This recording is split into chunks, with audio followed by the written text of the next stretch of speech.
नमस्कार। आज की कहानी है टिटहरी का जोड़ा और समुद्र का अभिमान। ये पंचतंत्र की कहानियों से है। समुद्र तट के एक भाग में एक टिटहरी का जोड़ा रहता था। अंडे देने से पहले टिटहरी ने अपने पति को किसी सुरक्षित प्रदेश की खोज करने के लिए कहा। टिटहरी ने कहा, यहाँ सभी स्थान पर्याप्त सुरक्षित हैं, तू चिंता न कर। टिटहरी, समुद्र में जब ज्वार आता है तो उसकी लहरें मतवाले हाथी को भी खींच कर ले जाती हैं, इसलिए हमें इन लहरों से दूर कोई स्थान देख रखना चाहिए। टिटहरा, समुद्र इतना दुस्साहसी नहीं है कि वह मेरी संतान को हानि पहुंचाए। वह मुझसे डरता है, इसलिए तू निशंक होकर यहीं तट पर अंडे दे दे। समुद्र ने टिटहरे की बातें सुन ली। उसने सोचा, यह टिटहरा बहुत अभिमानी है। आकाश की ओर टांगे करके भी यह इसीलिए सोता है कि इन टांगों पर गिरते हुए आकाश को थाम लेगा। इसके अभिमान का भंग होना चाहिए। यह सोचकर उसने ज्वार आने पर टिटहरी के अंडों को लहरों में बहा दिया। टिटहरी जब दूसरे दिन आई तो अंडों को बहता देखकर रोती बिलखती टिटहरे से बोली, मूर्ख, मैंने पहले ही कहा था कि समुद्र की लहरें इन्हें बहा ले जाएंगी, किंतु तूने अभिमानवश मेरी बात पर ध्यान नहीं दिया। अपने प्रियजनों के कथन पर भी जो कान नहीं देता उसकी दुर्गति होती ही है। इसके अतिरिक्त बुद्धिमानों में भी वही बुद्धिमान सफल होते हैं जो बिना आई विपत्ति का पहले से ही उपाय सोचते हैं और जिसकी बुद्धि तत्काल अपनी रक्षा का उपाय सोच लेती है।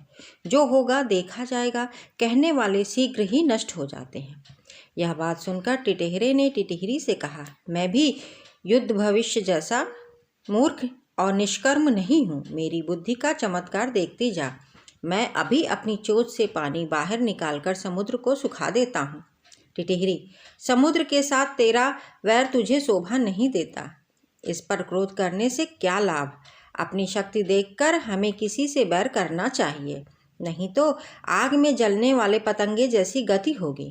टिटहरा फिर भी अपनी चोंचों से समुद्र को सुखा डालने की डींगे मारता रहा।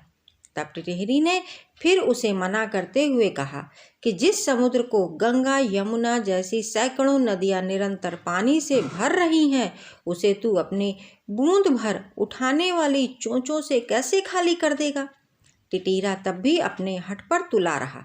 तब टिटहरी ने कहा, यदि तूने समुद्र को सुखाने का हठ ही कर लिया है तो अन्य पक्षियों की भी सलाह लेकर काम कर।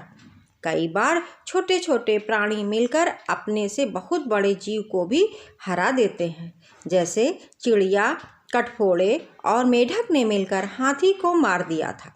टिटहरा, अच्छी बात है, मैं भी दूसरे पक्षियों की सहायता से समुद्र को सुखाने का यत्न करूँगा। यह कहकर उसने बगुले, सारस, मोर आदि अनेक पक्षियों को बुलाकर अपनी कथा सुनाई। उन्होंने कहा, हम तो अशक्त हैं, किंतु हमारा मित्र गरुण अवश्य इस संबंध में हमारी सहायता कर सकता है। तब सब पक्षी मिलकर गरुण के पास जाकर रोने और चिल्लाने लगे, गरुण महाराज, आपके रहते हमारे पक्षी कुल पर समुद्र ने यह अत्याचार कर दिया। हम इसका बदला लेना चाहते हैं। आज उसने टिटहरी के अंडे नष्ट किए हैं, कल दूसरे पक्षियों के अंडे को बहा ले जाएगा। इस अत्याचार की रोकथाम होनी चाहिए, अन्यथा संपूर्ण पक्षी कुल नष्ट हो जाएगा। गरुड़ ने पक्षियों का रोना सुनकर उनकी सहायता करने का निश्चय किया। उसी समय उसके पास भगवान विष्णु का दूत आया। उस दूत द्वारा भगवान विष्णु ने उसे सवारी के लिए बुलाया था। गरुड़ ने दूत से क्रोधपूर्वक कहा कि वह विष्णु भगवान को कह दे कि वह दूसरी सवारी का प्रबंध कर ले। दूत ने गरुड़ के क्रोध का कारण पूछा तो गरुड़ ने समुद्र के अत्याचार की कथा सुनाई। दूत के मुख से गरुड़ के क्रोध की कहानी सुनकर भगवान विष्णु स्वयं गरुड़ के घर गए। वहां पहुंचने पर गरुड़ ने प्रणाम पूर्वक विनम्र शब्दों में कहा, भगवान, आपके आश्रम का अभिमान करके समुद्र ने मेरे साथी पक्षियों के अंडों का अपहरण कर लिया है। इस तरह मुझे भी अपमानित किया गया है। मैं समुद्र से इस अपमान का बदला लेना चाहता हूँ।